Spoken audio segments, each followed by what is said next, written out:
Sí, Señor, aleluya.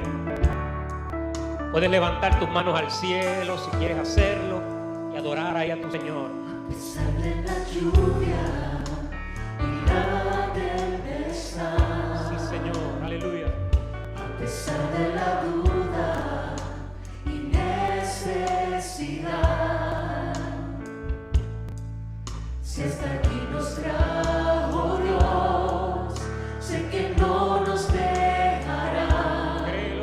Si hasta aquí nos ayudó, hoy su mano nos guiará. Sé que no nos dejará. Mi confianza puesta está en los brazos de mi Padre Celestial. Aleluya al Señor. Dios está contigo. Así que A dile. pesar de la lluvia y la tempestad. Sí, Señor. A pesar de la duda y necesidad. Si hasta aquí nos trajo Dios, sé que no nos dejará. Si hasta aquí nos ayudó, pues su mano nos guiará. Sé que no nos dejará. Mi confianza puesta está en los brazos de mi Padre Celestial. Mi confianza puesta está en la voz de mi pastor. Sé que nunca tardará la promesa de mi Dios. Mi confianza puesta está en la voz de mi pastor. Sé que nunca fallará la palabra que mi Padre nos dejó. Aleluya, Señor. Oh, te adoramos, te bendecimos, Señor. A pesar de la lluvia y la tempestad. Él está contigo, aleluya. A pesar de la duda y necesidad. Él te está guiando, aleluya. Si hasta aquí nos trajo Dios, sé que no nos dejará. Si hasta aquí nos ayudó, hoy su mano nos guiará. Sé que no nos dejará. Mi confianza puesta está en los brazos de mi Padre Celestial. Mi confianza puesta está en la voz de mi pastor. Sé que nunca tardará la promesa de mi Dios. Mi confianza puesta está en la voz de mi pastor. Sé que nunca fallará la promesa de mi Dios. Mi confianza puesta está en la voz de mi pastor. Sé que nunca tardará la promesa de mi Dios. Mi confianza puesta está en la voz de mi pastor. Sé que nunca fallará la palabra que mi Padre nos dejó.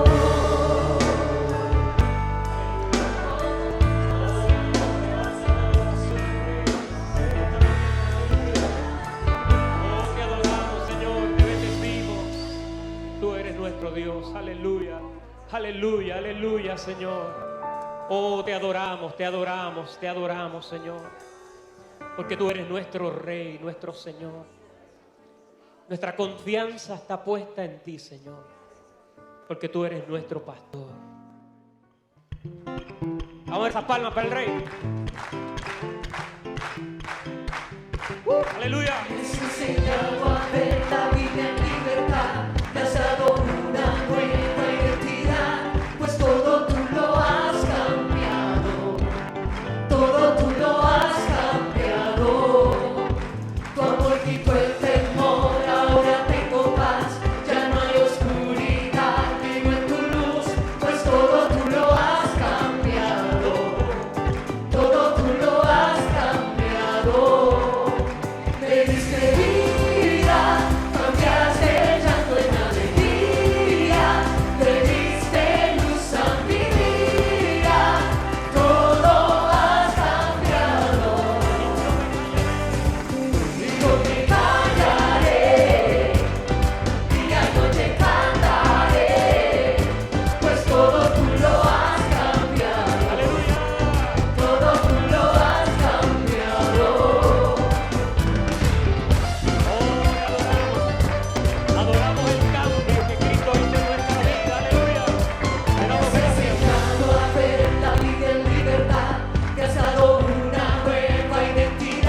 Aleluya, aleluya.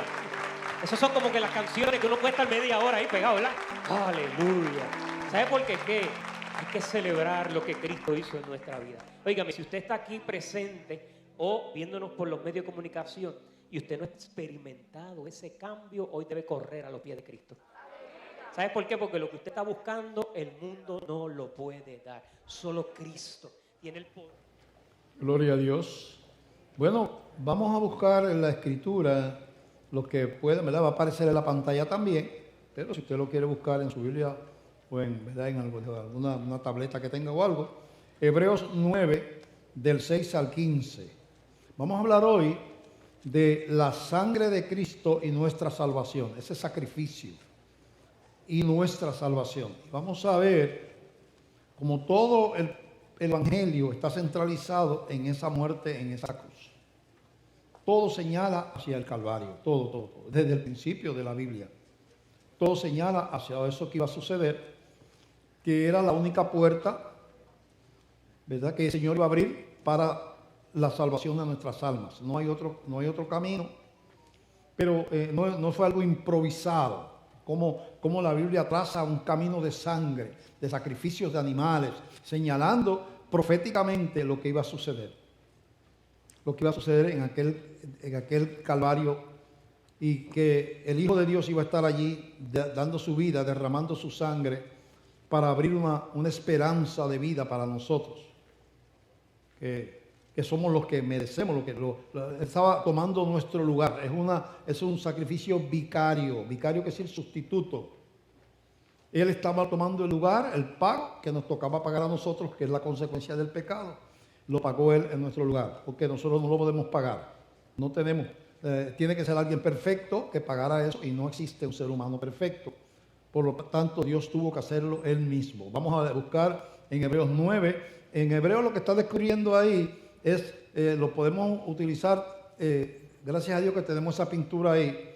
Lo que está describiendo, lo que vamos a leer, es lo que pasaba el día de la expiación, cuando Dios señaló un día para que el pueblo hebreo hiciera una ceremonia de simbólica o que profetizaba lo que Cristo iba a hacer, para pedirle perdón a Dios por los pecados. Entonces ellos lo hacían con un animal, con un cordero. Mataban un cordero, por eso a Jesucristo se le llama el Cordero de Dios, porque Él vino a ser el Cordero de Dios, que vino a hacer eso mismo, pagar. Y entonces ellos, los sacerdotes, una vez al año nada más, podían entrar hasta el lugar santísimo, que era donde estaba el Arca del Pacto, que en este tabernáculo, en este templo de pieles que Dios mandó a construir en el desierto, esto tenía una división, una cortina en el medio. Y aquí era que estaba el Arca del Pacto, donde está la llama de fuego que de noche se ponía en ese lugar. Aquí estaba el Arca del Pacto, que era donde se tenía que derramar la sangre, ¿verdad? En el lugar santísimo, para pedir perdón por los pecados. Y esa cortina no la podía pasar nadie, excepto el sumo sacerdote, una vez al año, con sangre de un sacrificio. Ellos mataban el corderito, aquí ven la ovejita, lo mataban en el altar del sacrificio. El sacerdote tomaba un tazón con esa sangre y un hisopo que era como para mojarlo. Y entonces entraba en la primera cortina, que es esta, y esa vez nada más se le permitía entrar acá. Si lo hacía antes, caía muerto, no podía hacerlo. Esto estaba prohibido. Cruzaba la segunda cortina y entonces derramaba la sangre sobre el propiciatorio y pedía perdón por los pecados de él y por los pecados del pueblo. Dice en ese pasaje que vamos a leer que eso era símbolo, sombra, no era realmente el acto que iba a quitar el pecado, era algo que anunciaba, era una tipología que profetizaba lo que Cristo iba a hacer. Eso es lo que vamos a leer ahora. En el Nuevo Testamento lo explica. Y vamos a leerlo. Dice así. Y dice 9:6. Y así dispuestas estas cosas, en la primera parte del tabernáculo entran los sacerdotes continuamente para cumplir los oficios del culto. En la primera parte podían entrar todos los días a hacer los oficios del culto. pero de la cortina para allá no podían pasar. Pero en la segunda parte, solo el sumo sacerdote, una vez al año, no sin sangre. Tenía que tener la sangre. La sangre era como la entrada, lo que le daba la entrada a ese lugar, del cordero. La cual ofrece, esa sangre la ofrece por sí mismo, porque él era pecador también, y por los pecados de ignorancia del pueblo. Dando el Espíritu Santo a entender con esto que aún no se había manifestado el camino al lugar santísimo, entre tanto que la primera parte del tabernáculo estuviese en pie, lo cual es símbolo para el tiempo presente, según el cual se presentan ofrendas y sacrificios que no pueden hacer perfecto en cuanto a la conciencia al que practica ese culto. Cuando se escribe el libro de los Hebreos, todavía no se había destruido el templo de Jerusalén y había sacrificios. Dice, sigue habiendo ese símbolo, pero eso no quita el pecado, es un símbolo. Ya que consiste solo de comidas y bebidas, de diversas alusiones y ordenanzas acerca de la carne, impuestas hasta el tiempo de reformar las cosas. Pero estando ya presente Cristo, sumo sacerdote de los bienes venideros, por el más amplio y más perfecto tabernáculo, no hecho de manos, es decir, no de esta creación. Entonces dice, ahora vamos a hablar del templo de Dios en el cielo. No este que era simbólico, sino el de verdad. Y no por la sangre de machos cabríos, de corderos, ni de becerros, sino por su propia sangre, entró una vez y para siempre en el lugar santísimo, allá, aquel de allá, habiendo obtenido eterna redención. Porque si la sangre de los toros y de los machos cabríos y las cenizas de la becerra, rociadas a los inmundos, santifican para la purificación de la carne, cuánto más la sangre de Cristo, el cual mediante el Espíritu eterno se ofreció a sí mismo sin mancha a Dios, limpiará vuestras conciencias de obras muertas para que sirváis al Dios vivo. Así que por eso Jesús es mediador de un nuevo pacto, para que interviniendo muerte para la remisión de las transgresiones que había bajo el primer pacto, los llamados reciban la promesa de la herencia eterna. Es lo que está diciendo. Esto se estaba haciendo todavía, pero ya Cristo había muerto cuando se escribe los Hebreos. Está diciendo, ya esto, el símbolo este se acabó, porque ocurrió lo verdadero. El que tenía, lo que señalaba esto se cumplió. Cuando Cristo muere, pueden sentarse un momentito, ya. Vamos a orar ya mismo. No le voy a predicar el mensaje castigándolos de pie ahí. Cuando Cristo muere, dice la Biblia, y Jesucristo expiró. Y dice, y el velo del templo se rasgó de arriba para abajo. ¿Qué tiene que ver eso? Jesucristo murió y dice, y el velo del templo, este que estaba aquí en el medio, se rasgó de arriba para abajo. En otras palabras, lo rasgó Dios. Porque si hay un velo, una cortina que llega allá, como estaba ese en el medio, y yo la voy a rasgar y yo estoy abajo, pues yo la rasgo de abajo, a menos que busque una escalera y me trepe allá arriba. La rasgo de abajo. Pero dice, y el velo del templo, cuando Cristo murió, instantáneamente el velo hizo y se abrió. ¿Qué quiere decir eso? Que ese velo representaba pecado, imposibilidad. Dios santo acá y ustedes allá afuera. No pueden entrar aquí porque ustedes son pecadores. Y esta arca del pacto, este lugar santísimo representa la presencia de Dios. Por eso es que de noche se veía esa llama de fuego. Ustedes no pueden pasar para acá. Ahora, una vez al año le voy a dar permiso para que el sumo sacerdote venga y pida perdón por los pecados del pueblo, una vez al año con sangre del cordero. Representando que era con sangre que se iba a abrir el camino, con la sangre de Cristo. Cuando Cristo muere, ese velo hace... Quiere decir que ahora había abierto para el ser humano un camino al lugar santísimo. No de aquí, sino el tabernáculo celestial.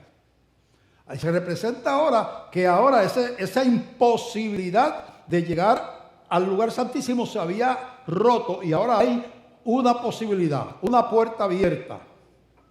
Se llama Jesucristo, su sacrificio, su muerte y su resurrección. Así que ahora lo que era profecía, lo que anunciaba que alguien iba a venir a pagar la culpa por nuestros pecados, se había cumplido con Cristo. Eso es lo que dice ahí. Ya no es un símbolo, ya se cumplió.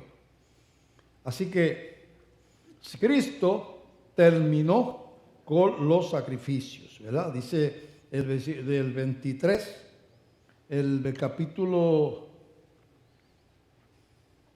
23 en adelante, capítulo 9, dice: fue pues necesario que las figuras de las cosas celestiales fuesen purificadas así, pero las cosas celestiales mismas con mejores sacrificios que esto, porque no entró Cristo en el santuario hecho de mano, figura del verdadero, que era ese.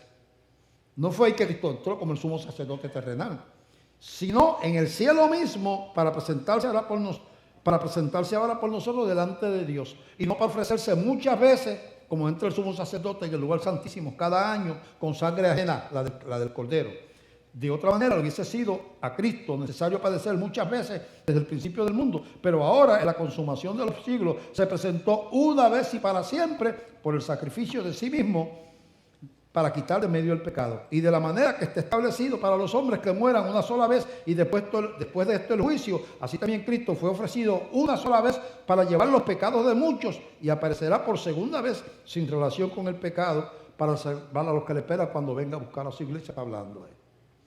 Entonces lo que está diciendo es que todos esos miles de años de sacrificios tenían el propósito de anunciar, era una tipología, tenía el propósito de simbolizar algo que iba a acontecer en un momento determinado de la historia, que fue, nació el Hijo de Dios, Dios se encarnó, creció y más o menos a los 33 años comenzó a predicar el Evangelio, sabía lo que había venido, el Padre sabía que lo había enviado a morir, él sabía que había venido a morir.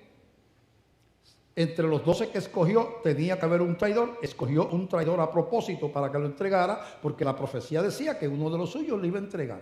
Así que él escogió a Judas intencionalmente. Siempre sabía que no era de Dios, pero tenía que estar ahí para que la escritura se cumpliese. Todo estaba marcado por Dios, todo ese caminar.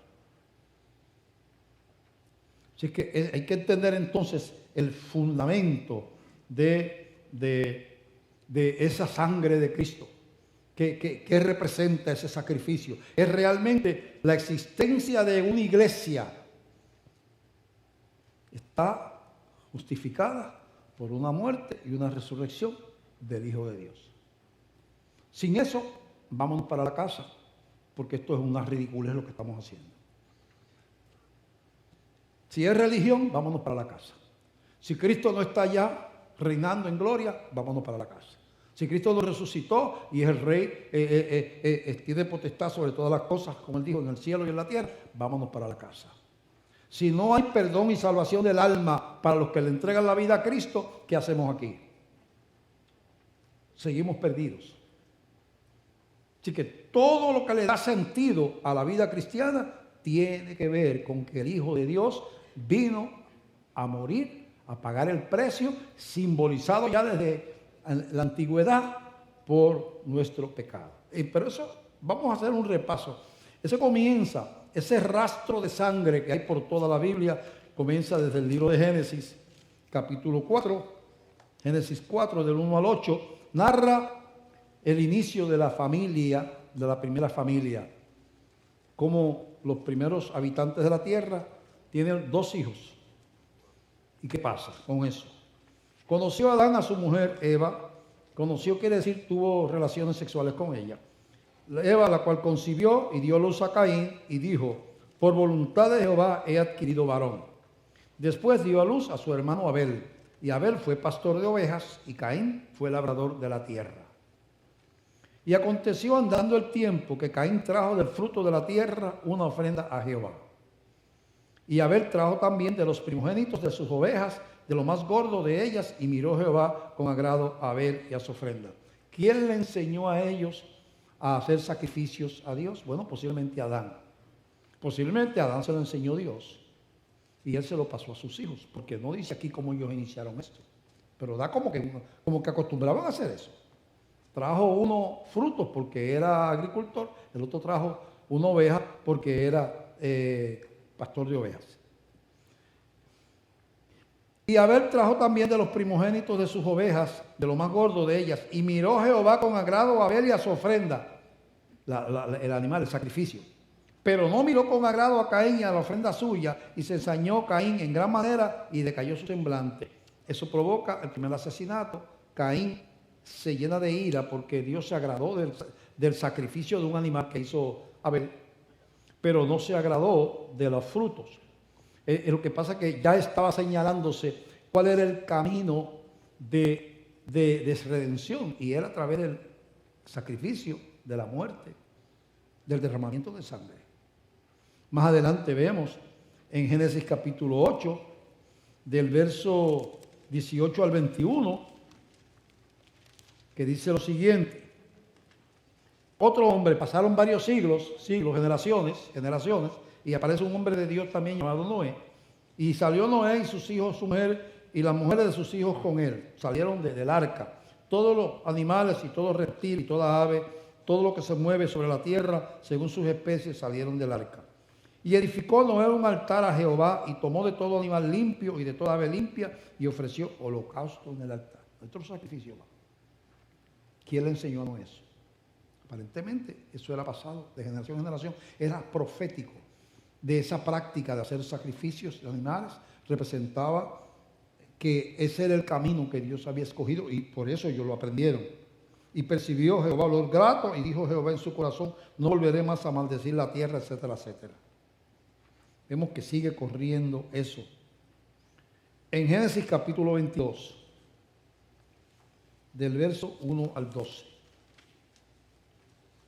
Aquí hay un hombre, el que inicia la nación hebrea, es un hombre llamado Abraham, que Dios lo llama y le dice que salga de donde él se crió, donde él vivía, en Babilonia, en Ur de los caldeos de Babilonia, que le va a mostrar una nación, una tierra, que es la tierra de Israel, la Canaán.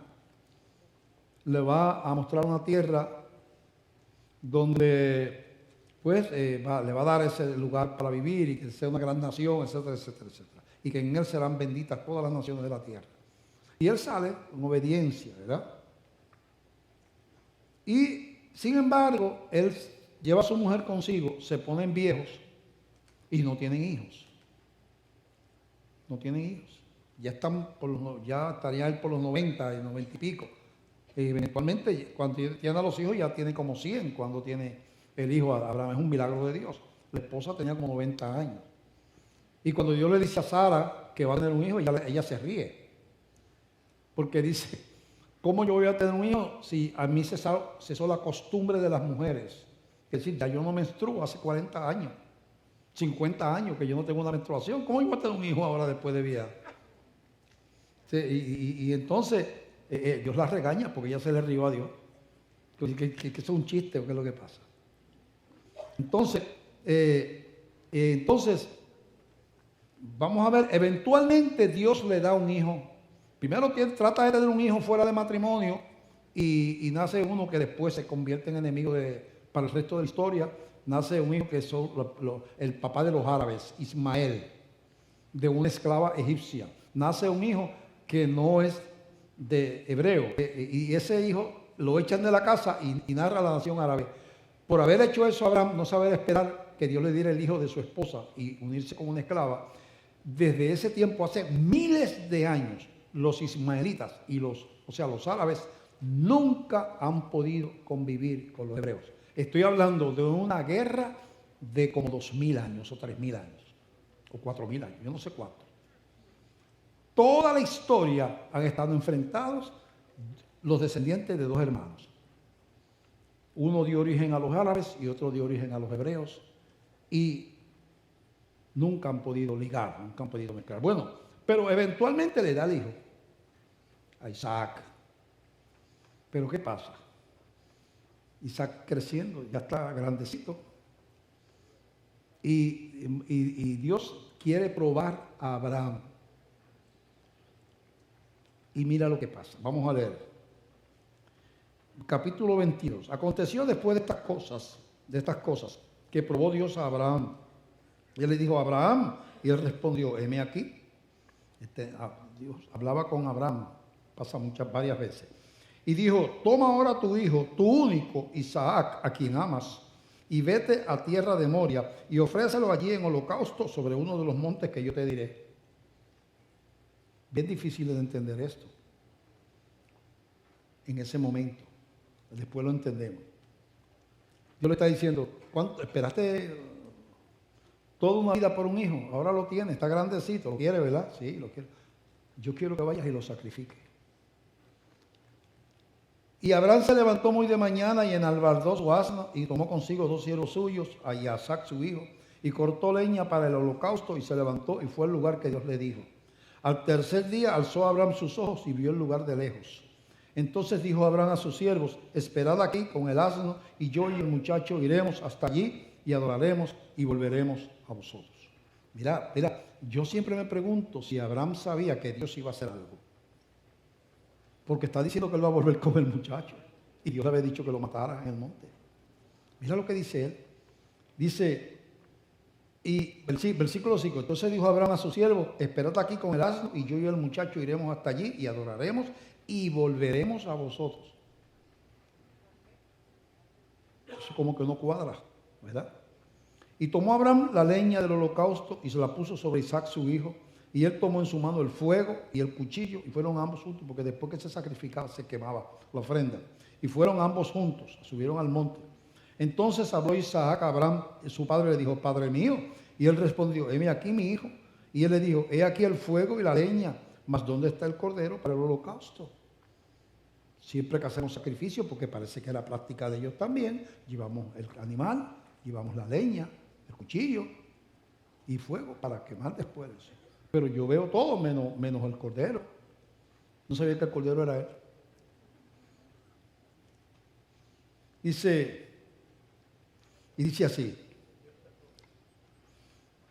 Y cuando y respondió Abraham, versículo 8, Dios se proveerá de cordero para el holocausto.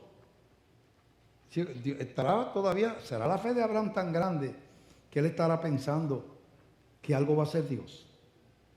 Porque habla como si está dispuesto a matarlo, pero está hablando como si no fuera a pasar. No sé. Y respondió Abraham, Dios se proveerá de cordero para el holocausto, hijo mío, e iban juntos. Y cuando llegaron a un lugar que Dios le había dicho, edificó allí Abraham un altar y compuso la leña y ató a Isaac su hijo y lo puso en el altar sobre la leña. Ese muchacho debe estar traumatizado el resto de la vida. Y extendió Abraham su mano y tomó el cuchillo para degollar a su hijo. Entonces el ángel de Jehová le dio voces desde el cielo y le dijo, Abraham, Abraham. Y él respondió, heme aquí. Y dijo, no extiendas tu mano sobre el muchacho, ni le hagas nada, porque ya conozco que temes a Dios, por cuanto no me rehusaste, tu hijo, tu único. Entonces alzó Abraham sus ojos y miró, y aquí a sus espaldas un carnero, un cordero macho, atrapado en un zarzal por sus cuernos, y fue Abraham y tomó el carnero y lo ofreció en holocausto en lugar de su hijo. Y llamó el Abraham al nombre de aquel lugar, Jehová Jireh, o Jehová proveerá. Por tanto se dice hoy, en el monte de Jehová será provisto. Otra vez surge el cordero sustituto. El candidato a morir era Isaac, y Dios provee ese cordero que pareció atrapado allí, eso fue Dios.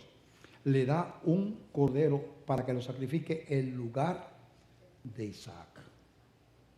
Entonces, ¿qué hace Dios Padre? Nosotros vamos camino al infierno, no tenemos esperanza, no podemos entrar al lugar santísimo que representa salvación. Eso está cerrado, esa puerta, y viene Dios y a que provee un cordero sustituto para que Él pierda la vida para que yo la gane. Lo que hizo el cordero, aquel animal, fue que le salvó la vida a Isaac. ¿Qué hizo Jesucristo cuando voluntariamente fue a aquella cruz? El Padre lo envía a morir. Él tomó nuestro lugar. Como aquel cordero tomó el lugar de Isaac, Jesucristo tomó nuestro lugar en la cruz del Calvario. Vemos como que no, esa crucifixión como que no está en el aire, como que está rodeada, y hay como 100, 200 profecías más que tienen que ver con eso en la Biblia. No podemos aquí hablar con tantas, ¿verdad? Así que eso implica claramente que tenía que haber muerte para que hubiera oportunidad de salvación, porque la sentencia era que la paga del pecado era la muerte. Si iba a haber salvación, alguien tenía que morir.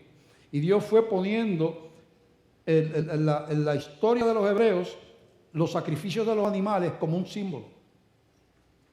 desde en el tabernáculo, ahí lo vemos con Abel, como un símbolo de un anuncio, una profecía, de que en algún momento iba a venir alguien que iba a hacer eso, iba a tomar un lugar en nuestro lugar. Eso lo podemos leer en ningún lugar más claro que en una profecía en el libro de Isaías, capítulo 53. Cuando yo leo este capítulo, que está escrito 600 años aproximadamente antes de Cristo, 600 años antes de Cristo, uno le parece que el que lo escribió estaba en Jerusalén 600 años después, mirando cuando arrestan a Cristo, mirando cómo lo torturan, mirando cómo lo suben a una cruz, mirando cómo lo matan, y él está escribiendo lo que vio. Bueno, pues eso fue lo que pasó. Porque, ¿qué pasó? ¿Qué es un profeta? Dios toma a un hombre de Dios que se llama Isaías, un profeta, y le revela lo que va a pasar esa noche en el monte de la Calavera y en la ciudad de Jerusalén. Cómo la raza humana representada en los romanos y en los judíos iba a tomar al Hijo de Dios y lo iba a hacer el Cordero de Dios que quita el pecado del mundo. El diablo entró en Judas para destruir a Jesús, pero como suele suceder, él no sabía que estaba siendo instrumento para que se cumpliera la profecía. El diablo estaba abriendo una puerta para nuestra salvación. Él quería destruir, pero Dios siempre derrota al diablo. ¿Qué dice Isaías 53? Mire a ver si a usted le parece esto, lo que usted lee sobre la crucifixión de Cristo 600 años después. ¿Quién ha creído a nuestro anuncio y sobre quién se ha manifestado el brazo de Jehová? Subirá cual renuevo delante de él, de Dios, ¿verdad? Y como raíz de tierra seca, no hay parecer en él ni hermosura. Le veremos más sin atractivo para que le deseemos, más sin atractivo para que le deseemos. Quiere decir que ese que va a venir, no va a venir montado en un caballo blanco con un ejército, va a nacer en un pesebre, un pobretón de un pequeño pueblito llamado Belén, de un papá carpintero y una joven ama de casa. Lo veremos sin atractivo. Ya, no viene, espérate, yo esperaba que ese es el que Dios envía y ese es el Dream Team que estamos esperando. Y no vino con un ejército de ángeles ni nada, nació así, que por poco nacen en la calle porque no lo querían recibir. Hasta que vino uno que tenía una posada y le dio la oportunidad de que pasara la noche ahí, y ahí fue que nació Jesús. Le veremos sin atractivo para que le deseemos. Despreciado y desechado entre los hombres, varón de dolores, experimentado en quebranto, y como que escondimos de él el rostro, fue menospreciado y no lo estimamos. Habla de eso, así fue que tratamos a Jesús. Exactamente. Ciertamente llevó él nuestras enfermedades y sufrió nuestros dolores, y nosotros le tuvimos por azotado, por herido de Dios y abatido. Herido de Dios, porque Dios fue el que lo envió, el Padre. Eso no fue un evento casual. Él vino para que le hicieran eso. Mas él, herido fue por nuestras rebeliones, molido por nuestros pecados. El castigo de nuestra paz fue sobre él, y por su llaga fuimos nosotros curados. O sea que esa muerte provocó un beneficio. Su muerte provocó mi vida. Todos nosotros nos descarriamos como ovejas. Cada cual se apartó por su camino, mas Jehová cargó en él el pecado de todos nosotros. Ya está hablando más, ahora está hablando más directo. Ese que estaba muriendo, que iba a morir, porque esto es escrito 600 años, iba a cargar el pecado de los de él, ¿verdad? Angustiado él y afligido, no abrió su boca. Como cordero fue llevado al matadero, y como oveja delante de sus trasquiladores, enmudeció, no abrió su boca. Fue llevado como un cordero al matadero, como decían ahí. Por cárcel y por juicio fue quitado. Pero si lo llevaron donde Pilato y le hicieron juicio. Aquí lo está diciendo. Los hebreos y Caifás y Pilato, Herodes y toda esa gente se confabularon y lo llevaron a juicio. Aquí lo dice. Por cárcel y por juicio fue quitado. ¿Y su generación quién la contará? porque fue cortado de la tierra de los vivientes, y por la rebelión de mi pueblo fue herido. Y se dispuso con los impíos su sepultura. Lo crucificaron entre medio de dos ladrones, con los impíos. Mas con los ricos fue en su muerte, aunque nunca hizo maldad, ni hubo engaño en su boca. Con todo eso, Jehová quiso quebrantarlo. Ese era el camino que el Padre le trazó, un camino de dolor, sujetándole a padecimiento. Cuando haya puesto su vida en expiación por el pecado, mira, expiación por el pecado es lo que se hacía con el cordero de allá. Cuando haya puesto su vida en expiación por el pecado, verá linaje, ya será exaltado, vivirá por largos días eternamente el Señor, y la voluntad de Jehová será en su mano prosperada. Verá el fruto de la aflicción de su alma. El fruto son las almas convertidas, nosotros, y quedará satisfecho. Por su conocimiento justificará mi siervo a muchos y llevará las iniquidades de ellos. Por tanto, yo le daré parte con los grandes y con los fuertes repartirá despojos, etcétera, etcétera. Cada detalle de la vida y la muerte de Cristo en un capítulo de un libro escrito 600 años antes de Cristo nacer. Marcado con sangre, marcado con sacrificio. La palabra muerte, sacrificio, dar su vida está por todo ese capítulo 53. Porque todo el fundamento de nuestra fe es que el que murió descendió porque era Dios. Encarnó en una muchacha virgen y nació, vivió y murió, y al tercer día resucitó, venció la muerte, venció al diablo y venció al pecado, y fue exaltado hasta lo sumo, y se le dio un nombre que es sobre todo nombre, y tiene poder para perdonar pecados. Él pagó, Él fue la puerta. Yo soy la puerta. El que por mí entrare, entrará y hallará pastos. Yo soy el camino, yo soy la verdad y la vida. Nadie viene al Padre sino por mí. Todo eso lo dijo Jesús. Es central en la fe cristiana la crucifixión de Jesucristo y su eventual resurrección. Las dos cosas. Porque si se queda en la tumba, el trabajo estaba a mitad. Tenía que morir y resucitar. Y entonces, tenemos que, porque es que tenemos tanta religión de tantos siglos, que la sencillez de la Escritura, como dice en Juan capítulo 1 de Juan 1, verso 6, mas a todos los que le recibieron y a los que creen en su nombre, le dio la potestad de ser hechos hijos de Dios.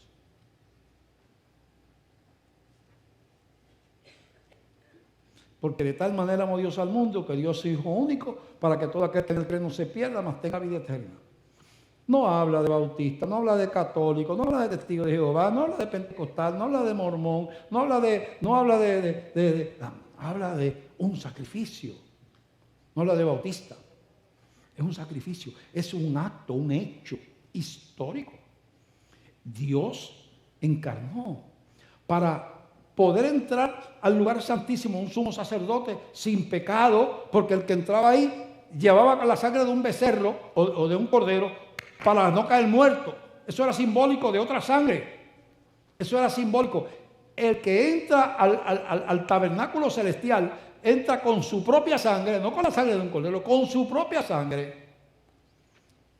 Y no para hacer muchos sacrificios como leímos ahorita, sino con un solo sacrificio hizo perfectos para siempre a los santificados. Usted, cuando es lavado por la sangre de Cristo, esa sangre usted no tiene que sacrificar más nada, no tiene que convertirse continuamente, porque con una sola ofrenda hizo perfectos para siempre a los santificados.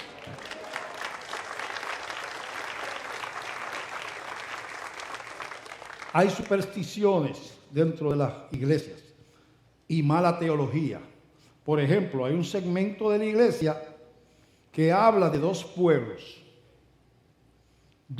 que son de Dios, el pueblo hebreo y los cristianos, y hablan de dos resurrecciones. Unos se van porque son cristianos y otros se van porque son judíos. Eso está bien mal teológicamente hablando. Cuando usted analiza la Biblia, dice que de ambos pueblos hizo uno solo. Hay un solo camino, dijo Jesús, y dice la Biblia, que se llama Jesucristo. A quienes Pedro le predicó, todos eran judíos que estaban celebrando el Pentecostés. cuando bajaron del aposento alto. Pedro predicó el primer mensaje, allí comienza la iglesia. Y eran judíos. Y Pedro le dice a esos judíos que se arrepientan y se conviertan. Porque estaban perdidos. Y estaban celebrando una fiesta judía, pero estaban perdidos. A Nicodemo, que era un principal de los judíos, Jesucristo se encuentra con ese hombre religioso, importante, un buen hombre que después se hace discípulo de Jesús. Y Jesucristo le dice, le dice a Jesús, oye, tú tienes que venir de arriba porque nadie puede hacer las cosas que tú haces si no está Dios con él. Vea que Cristo los milagros hizo. Y Jesucristo no le contesta esa pregunta, ni le habla de eso, y dice, el que no naciere de nuevo no puede ver el reino de Dios. Y ahí viene la conversación donde Jesucristo básicamente le está diciendo esto. Tú eres un religioso hebreo, un hombre importante, un principal, un líder religioso, pero estás muerto espiritualmente. Tienes que nacer de nuevo. Y le dice, le habla de que se levantó la serpiente en el desierto, así es necesario que el Hijo del Hombre sea levantado, está dando la resurrección, para que todo aquel que en él cree no se pierda, sino que tenga vida eterna. El que en él cree, el que cree en el Hijo de Dios, no es condenado. Pero el que no cree ya ha sido condenado porque no ha creído en el nombre del unigénito Hijo de Dios. O sea, hebreo, si no te conviertes, estás condenado. Y no hay resurrección con la gloria para ti, a menos que te conviertas. Yo creo que hay un despertar para el pueblo hebreo antes del regreso de Cristo, por muchas profecías que hay en el Antiguo Testamento. Pero tiene que haber ese despertar. Tienen que volverse a Jesús. Entonces, ese acto de Dios encarnar no fue cualquiera. Dios, en la persona de Jesucristo, hacerse hombre para pagar el precio del sufrimiento, de la muerte, los insultos, las bofetadas, los latigazos, la corona de espinas, los clavos en las manos y en los pies, las burlas, todo eso. Si no hubiera sido el único camino, el Padre no hubiera tomado ese camino, era el único camino.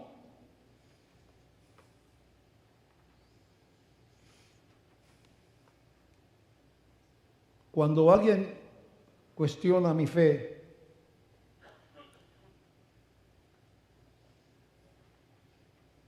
cuando el diablo nos acusa, pero tú no eres perfecto, ¿y cómo tú dices que te vas con Dios? Tú vas a la iglesia y todo, pero tú fallas. Hay una sola contestación que se le debe dar, si tú eres convertido. No se discute con Dios. La sangre de Cristo me limpia de todo pecado. No, pero es que tú ayer dijiste aquello, pensaste aquello. La sangre de Cristo me limpia de todo pecado. No, pero que la semana pasada tú dices, la sangre de Cristo me limpia de todo pecado. En otras palabras, cállate la boca, Satanás, que el poder que tú tenías sobre mí se acabó, porque yo tengo un Señor ahora que tiene toda potestad en los cielos y en la tierra, y nadie me puede arrebatar de la mano de ese Señor. Es un camino que deja un rastro de sangre por la historia hasta llegar al Calvario. Allí en el Calvario hubo mucho dolor. Cuando Jesús iba a expirar, dijo estas últimas palabras: consumado es. Y murió. ¿Quieres saber qué quiere decir consumado es? Todo está completo. Lo que vine a hacer, lo hice. Ahora se sella el proceso hasta la resurrección, que es el proceso final, pero ya la muerte, aquí hoy se termina mi vida. Eso tenía que pasar, consumado es. Cumplí lo que vine a hacer y murió. Su muerte es vida. Él no se quedó en la tumba. Al tercer día se levantó y reinó en gloria. Dice en Filipenses 2 que hay en nosotros el sentir, 2:5, que hubo en Cristo Jesús, que siendo igual a Dios, no estimó el ser igual a Dios, sino que no estimó el ser igual a Dios como cosa que aferrarse, sino que se humilló y se despojó de su gloria y se hizo hombre. Jesucristo se estaba humillando con hacerse hombre. Y estando en la condición de hombre, se siguió humillando. Se humilló hasta lo sumo, haciéndose obediente hasta la muerte de cruz. Porque puede haberse hecho hombre y vivir en un palacio por allá, ¿verdad? Pero se hizo hombre para humillarse. Estando en la condición de hombre, se humilló hasta lo sumo, siendo obediente hasta la muerte y muerte de cruz. Por esa obediencia, por cumplir eso, Dios le exaltó hasta lo sumo y le dio un nombre que es sobre todo nombre, para que en el nombre de Jesús se doble toda rodilla de los que están en los cielos, en la tierra y debajo de la tierra, y toda lengua confiese que Jesucristo es el Señor, para la gloria de Dios Padre.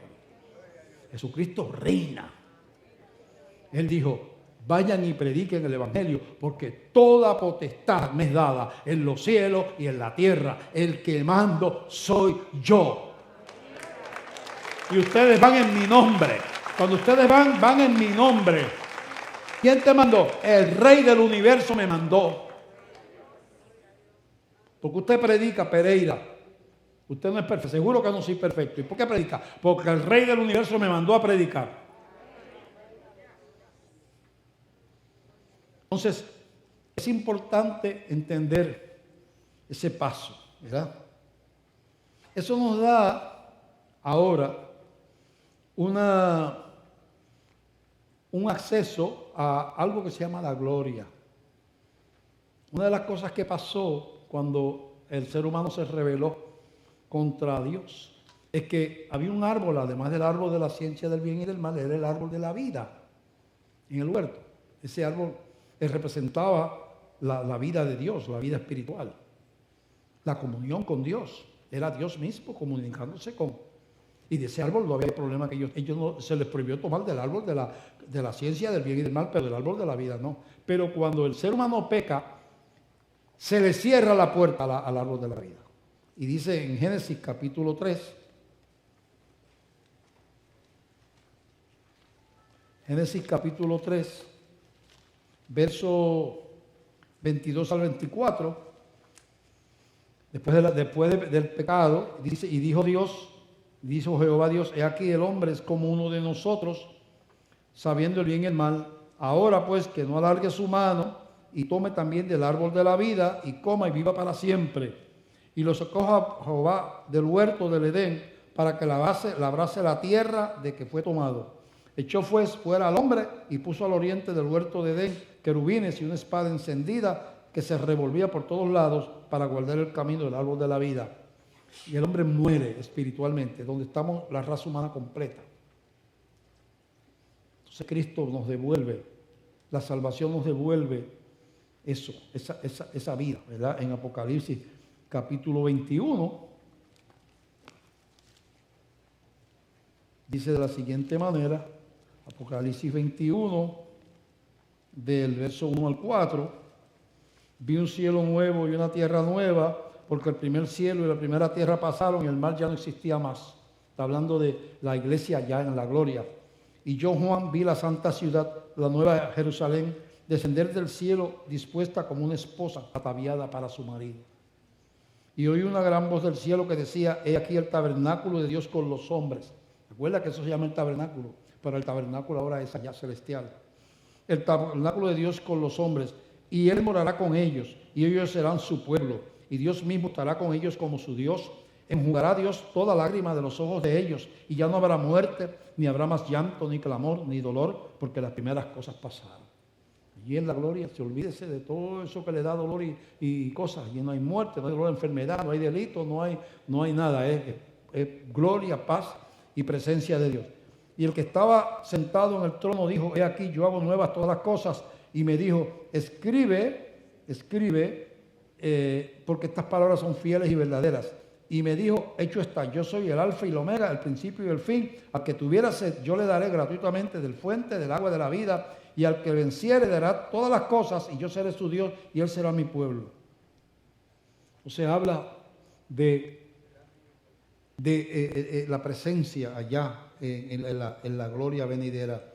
Y 22 del 1 al 5, y con esto estamos ya terminando prácticamente, 22 del 1 al 5, después me mostró un río limpio de agua de vida, resplandeciente como cristal, que salía del trono de Dios y del Cordero. Está hablando ya la iglesia cuando la iglesia está allá, cuando Dios levante a su iglesia. En medio de la calle de la ciudad y al otro lado del río estaba el árbol de la vida. Adiós, el árbol que había desaparecido, ahora está allí.